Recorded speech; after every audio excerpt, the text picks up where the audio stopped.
The story of Imogen is that he was a metamorphosizing wizard called upon by the citizens of the anagrammatically named Eggmain to help them defeat a dragon. Imogen duly transformed into a much bigger dragon to do so, but upon transforming back to his old wizardy self, his mind snapped, and he went on a rampage. A greater wizard had to be called in to deal with the problem, and he decided to lock Imogen in a cave. Imogen could only escape once he had worked his way through the various puzzles, thereby demonstrating that he had in fact recovered his mental faculties and was safe to be released. The great wizard split the spell that would enable Imogen to escape from the cave into 16 equal parts. Each one of these 16 parts of the spell, shaped like a diamond, has to be collected by Imogen at the end of each of the 16 levels. Imogen is spread across 16 levels. In order, they are Balloonacy, Dripping Stuff, Sea Sword, Gnu Problem, Whippet, Saxophobia, Down and Out, Follow Me, Duck Egg Blues, Pavlov Was Here, Tenderhooks, Balloonacy, Apple Sauce, Hamster Jam, Fireworks, and Time Flies. The game always begins on a random level, but from that level subsequent levels proceed in sequence, meaning that if, for example, you start on Duck Egg Blues, upon completion you will carry on to Pavlov Was Here and then Tenderhooks all the way through to Time Flies, at which point the levels loop around to Balloonacy and then Dripping Stuff through to Follow Me. This means you will always have to complete all 16 levels to complete the game. That said, the disc version allows you to skip to any level you like, provided you know its name. This means that you can practice the trickier levels in order to minimise the all-important change count, shown in the top right corner, which decreases every time you transform. You only get 150 transformations to complete the game, and so keeping those down to the lowest number per level is a big part of the challenge. Despite this, transforming into a monkey, a cat, or back to the wizard again must be done multiple times per level, as these different forms that Imogen can take are integral to solving the puzzles. He can only climb ropes in his monkey form, while large heights or distances can only be crossed when Imogen is a cat. Using any of the items that he collects, including the all-important diamond spell shards, can only be done when Imogen reverts to his wizard self. There is a fourth form that Imogen can take, but this is only possible on the Duck Egg Blues level, where on capturing a bird, Imogen is able to become the bird and fly to the level's completion. I've always really loved the bird, and I do wish someone would someday create a hacked version of Imogen that includes the bird as a regular one of his forms on any level. Having said that, it would probably make most of the puzzles far too easy to complete, and probably render both the monkey and the cat redundant. Succeeding in Imogen is all about figuring out how to solve the puzzles, most of which involve collecting certain items and then using those items to remove obstacles in Imogen's path. Sometimes those obstacles are just barriers or trapdoors, but at other times they can be creatures of some kind. It's hard not to conclude that Michael St. Aubyn must have been a cat person, not simply because of Imogen's ability to turn into a cat, but also due to the fact that dogs often represent an obstacle in the game and are, let's say, not treated particularly well. Imogen at various times has to whip a dog, torture it with the promise of food that never comes, or worst of all, poison it in order to reach his goal. Dogs, however, are not the only thing to feel Imogen's wrath. The baby-like imp who shows up on various occasions blocking Imogen's path gets shot with an arrow, shot with a gun, and has his eardrums blown out by a saxophone. As for hamsters, well, more on that later. Suffice it to say, anything, living or dead, can be of use to Imogen in his quest to escape the cave. Now, viewers of my channel will know that I started out with a series of walkthroughs for Imogen, and this review doesn't have the space to repeat that exercise. What I will do, however, is pick out some of my favourite levels and show you the optimum path to completion. Rest assured, I have recorded all new footage and have not simply recycled the old videos. So let's make a start and dive into Balloonacy, the official first level of the game. So we've obviously skipped a little bit ahead here because we had the rest of the level in miniature, but you've seen a few scenes of it already. So Balloonacy is, well, all about balloons, really. Every time you grab onto one of these balloons, it starts to sink. Obviously, the monkey is the only one of his forms that can use the balloons, and you need to basically jump onto and jump off the balloons as quickly as possible to be able to get to where you need to go. You collect the all-important bow and arrow here. We have to utilise the cat, obviously, for anything that appears on a table or a high-up ledge. And now we return through the same room that we were in the miniature form of the level earlier. So once again, utilising the balloons and knowing when to jump off the balloon is key to getting through this section. And then we head off over here. Climb up the rope once again, and this is where we actually get to use the bow and arrow for the first time, although not the last, to destroy this balloon, which now gives us a neat little platform that allows the cat now to jump up on one of these drums and then on top of the table, and then over into the final room, where we can see the all-important diamond shard in the top right-hand corner, as well as our friend, the baby imp, as I like to call him. So as we know, he is not long for this world, because he is holding on to the all-important balloon, as well as being in the way. So we dispense with him, use the cat to clear this pretty long distance here. And now, with our monkey, we can finally get across, quickly jump off the balloon, over to the other side, and head over to the diamond shard spell, which the wizard obviously can collect, hold, and utilise. Which brings us to the next level in sequence, Dripping Stuff. Yeah, this is one of those levels that really does bring back quite a lot of memories, because I can remember basically having to be shown how to complete this level by my dad, because I got quite stuck with it. You'll probably see why in a minute, but certainly as a child, it perplexed me quite a bit. First of all, I mean, I'm a natural dog person, and I did find the idea that this dog wasn't going to let us pass just seemed wrong somehow. But then also the other thing that the level throws up is that you've obviously collected this item here, this bottle, and you can clearly see that there's some sort of dripping going on, but it didn't cross my mind as a kid that, yeah, you needed to hold the bottle underneath. And then even then, as you'll see, using the liquid collected from underneath the bucket only causes this plant to grow so far. And yeah, in fact, you have to repeat the exercise a further 2 more times before it will actually go all the way up to the top. I mean, it seems obvious now, but at the time, I mean, bearing in mind I was 4 or 5 years old, I didn't get it. So I like the level more from, I suppose, the memories that it brings back as much as anything else, because I can remember sort of sitting there feeling a bit frustrated and not really understanding how I was supposed to get past it. And Dad stepped in and said, well, have you thought about maybe holding the bottle underneath the bucket? And lo and behold, that did the business. Also, it goes to show that monkeys can climb not only ropes, but also beanstalks. So up he goes, and that gets us through to the next section of the level, with this rather mysterious looking bottle. Now, why exactly would we want to collect whatever it is that's dripping from this unlabeled bottle? Who knows? But that's what you have to do. So the bottle, once again, is the item to use. Now, if you weren't worried about conserving your number of changes, you could experiment. As one of the things I really love about Imogen is it does actually give you that ability to experiment and see what things do. But we don't want to do that, because if I really had chosen to experiment there, I would have had to have changed back to the monkey again to go up and collect that liquid a second time. And obviously, if you're really playing for the win on this game, you want to conserve the number of transformations. But a little bit of creative editing there. Just got to show you what happens if you do dump this mysterious liquid under the plant, which just goes to show that if you give it to our canine friend here, well, it's bye-bye. But that means that we're able to get across and up to the platform over here and collect the all-important diamond spell shard, which completes Dripping Stuff.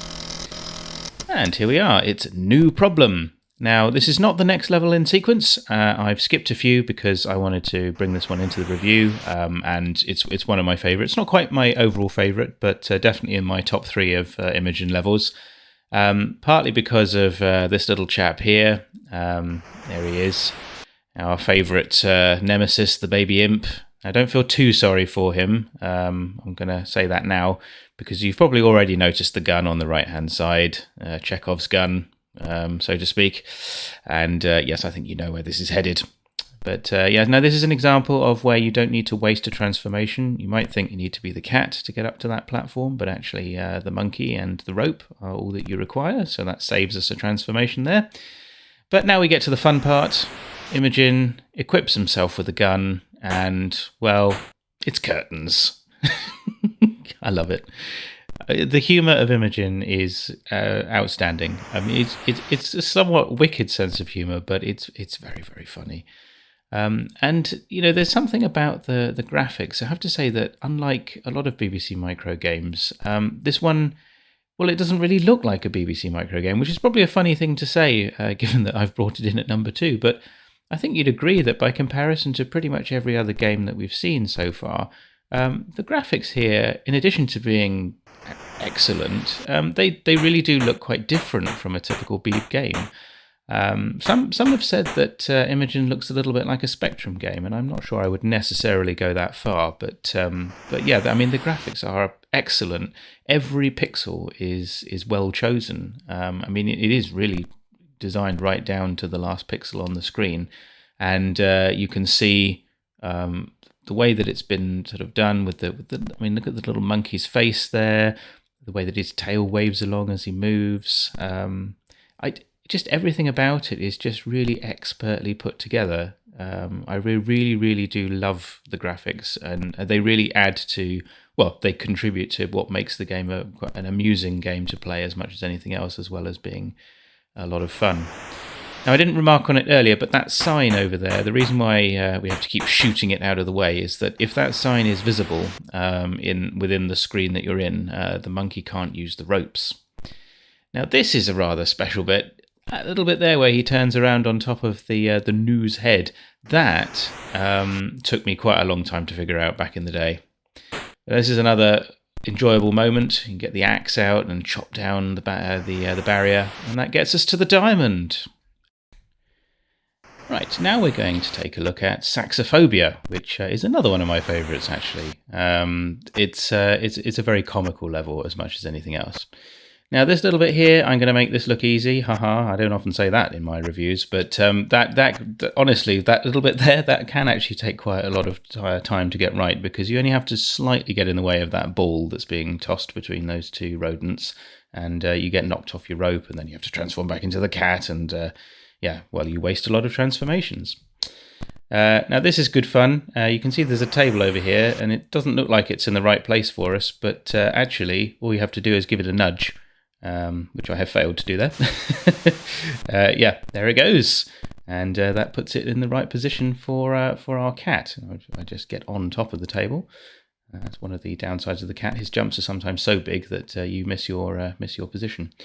And that takes us into the music room, as I like to think of it, where we collect the all-important saxophone of Saxophobia. Now, in order to get back on that rope, we're going to have to nudge the table once again.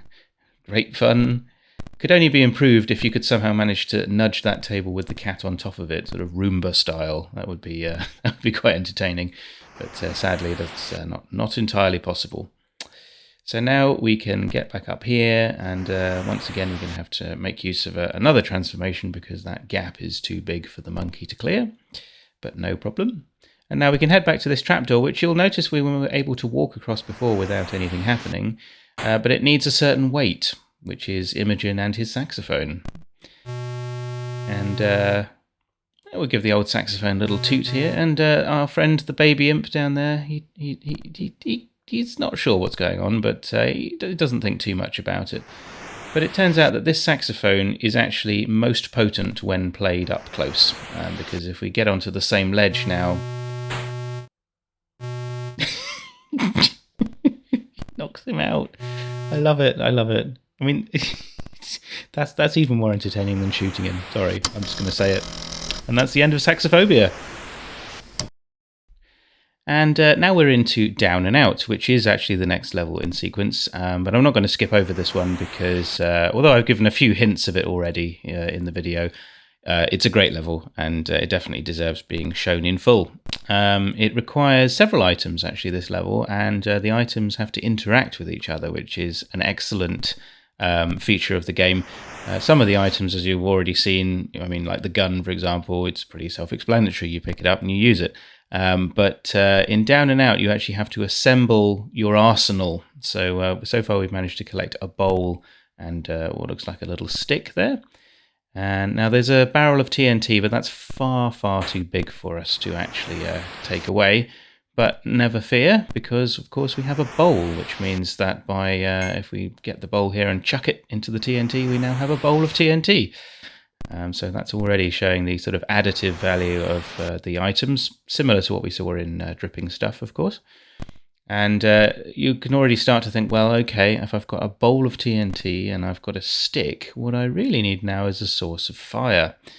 Now, I used to think in the early days of playing Imogen, I thought, well, maybe those torches that you see sort of pinned to the edges of the screen, perhaps those would help. But actually, you don't need that because there is a lovely little stove over here. But we're not going to use it just yet, because what we need to do is place our TNT into position. Just give it a little toss there, and it's in position on the obstacle that's blocking our path. And now, yes, we take our wand. Let's call it a wand, and carry that gingerly across here, and well. There you go. That's what you need. So in combination, all of those items together, that takes us to the end. Well, takes us to the diamond spell, which of course heralds the end of Down and Out. Okay, and well, I've hinted at this one several times already, but we haven't seen the full end-to-end story of Duck Egg Blues, so I feel that we need to take a closer look. It is, of course, the level that introduces the fourth of Imogen's transformations, but only for this level. Now, you collect an egg here. I mean, I'm going to say that, well, it is clearly an egg because we've taken it from a nest, and obviously the level is called Duck Egg Blues, but, I mean, it's a rather resilient egg. Let's put it that way. I'd also like to know what kind of creature laid that massive egg over there. Possibly an ostrich, maybe a dinosaur, who knows. In Imogen, anything's possible. Actually, it could be a dragon egg, couldn't it? Given the storyline at the start of the game, perhaps it is in fact a dragon egg. But yes, as you see there, I mean, most eggs, if you were to throw them through the air like that at another much larger egg, would presumably, well, break, but not so with this one. Anyway, it wasn't enough to hit it once, so we hit it a second time. Very satisfying little chink chink sound as the eggs collide. And now that gives us just enough extra height to clear the ledge. And now we can enter over to this side, and we've already seen that bird tantalizingly flying backwards and forwards. And he's, for once, not an obstacle. It's actually something that we need to, well, collect. Not quite sure how Imogen's powers work, but perhaps he needs to imprint on another creature in order to be able to transform. So we have to wait patiently on our rope here, and as the bird comes along, we depart from the rope, and then we can transform into the bird. Oh, he's so cute. Look at him bouncing along. Brilliant. Definitely one of the finest characters in Imogen, the bird. I love his little goofy face as well. And yes, it's obviously without the bird we wouldn't be able to get to the end of the level, because there's no way that the combination of cats and monkeys would get us here without any ropes. But that's it. We've got to the nest, we've got to the diamond, and that's the end of Duck Egg Blues. Okay, well, we've now reached... Can I still call it my favourite level? It was certainly my favourite level as a child. And I had a pet hamster. In fact, I had two. So in some respects, it really shouldn't have been my favourite level at any point in time. But anyway, this is Hamster Jam. And yeah, the name of the level already gives you some indication of where this is going to go. But it starts off innocent enough. We've got some tulip bulb there. And here's our little friend, the hamster. Perhaps we need to transform into the hamster. Oh, no. We need to turn him into some fertilizer. Well, that is the aforementioned Hamster Jam. Well, it's clearly very fertile, because on placing the bulb into the Hamster Jam, we have grown this enormous tulip, which our monkey can now ascend and get into the next room. Now, this part of the level is actually very, very tricky. I mean, if you look at the gap between that hamster cage at the top and the diamond on the right, I mean, that is a very, very big gap to clear. But if you practice it enough times, and I certainly have over the years, you can just manage to do it in one single bound with the cat, and that takes you to the end of Hamster Jam. And on to the penultimate level. Oh, hello. And so now here we are at Fireworks. Now this is an entertaining level, and it also features a rather charming macaw parrot over on the left-hand side there. I say charming, of course, as with most creatures in Imogen, it's an obstacle. So all the while the parrot is on that rope, you basically can't get past because he follows you and he'll just nibble you and you fall off the rope. So what we need to do, as the name of the level would suggest, is we need to become a twisted fire starter. We need to capture the torch. I like the fact that the torch is in common with the ones that you see along the cave walls. And with this torch, armed with this torch, we can basically set fire to things, including ropes, which is great fun. And this table here, there we go. Look at Imogen go. I love it. Love the torch. So now that allows us to get out of the room again. And what it also means is that we can set fire to ropes. Now the game has been carefully designed. You can't set fire to ropes that will then leave you stranded. So Imogen's not that kind of game. It's not where you make a mistake and that's it. But unfortunately, it does mean setting fire to this rope and seeing our parrot friend disappear. Now, unlike some of the other creatures in Imogen, he's not been killed. He's just had to fly off to another rope because obviously we've burnt that rope now. As you can see, all the way up to the top, it's gone. So it does mean we haven't got a rope for the monkey to climb up, but by deploying the skills of the cat, we can clear this in one massive jump. There we go. And through into the next room, and there you go. There's our parrot friend. He hasn't succumbed to a fiery death. But what we need to do now is obviously navigate these 3 ropes with the monkey. So we need to get the parrot to follow us up here, and then fall down the rope, and then quickly go from one to the other. And we've made it. And we've managed to dupe the parrot. Now the ropes are actually too far up for the wizard to be able to set fire to them, so you wouldn't be able to do that even if you felt that desire. But there you go, we've managed to make it through Fireworks. And now we reach the final level in the series, Time Flies. Now this is far and away the hardest of all levels in Imogen, because it requires you to do something that you haven't had to do on any other level before. In most cases, in fact all other challenges of Imogen, you can transform into the creature that you need pretty much at whatever point you need to. Take your time, as I'm doing here, transforming from monkey to wizard, etc., and all is well and good. But in this room in Time Flies, you need to perform a transformation in mid-air, because it's the only way that you'll be able to reach that rope. The monkey can't jump far enough to be able to get onto that rope, which means that you have to do, well, this. That's right, a mid-air transformation from cat to monkey in order to be able to get the cuckoo, who is popping in and out of the cuckoo clock. Now, I've managed to make that look quite straightforward, but honestly, it's hard work, because if you mistime the jump, obviously you waste plenty of transformations each time you try, and you also have to turn back into the cat again to get the clock going again. So yeah, it can be quite hard. But once you have got the cuckoo out of the cuckoo clock, the rest of the level is fairly straightforward.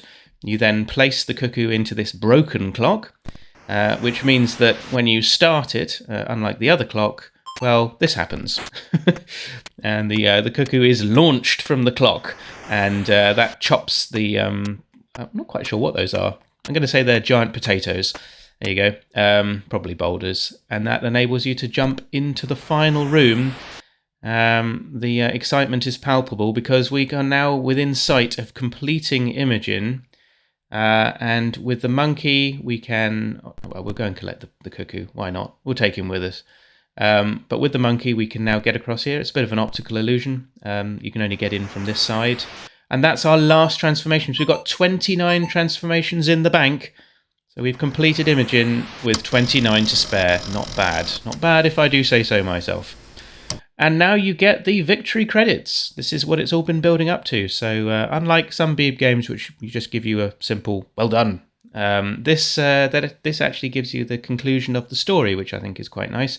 So you get the sort of rolling credits, rolling storyline, and that brings you to the end of the game. So there we have it. That is Imogen, which has come in at number 2. I can't quite get across to you just how much I love the game. I hope that at least some of my passion for it has come through in this review.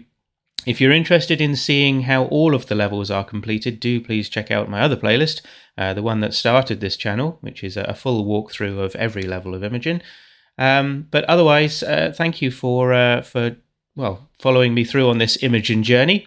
I hope that you've enjoyed this particular review and that you will, I hope that you'll agree with me that it is deserving of its place at entry number 2 in my top 85 games for the BBC Micro Countdown series. Well, there you have it. Imogen has taken the number 2 slot, and that leaves only one slot remaining in the Countdown series. Who's going to make it to number 1?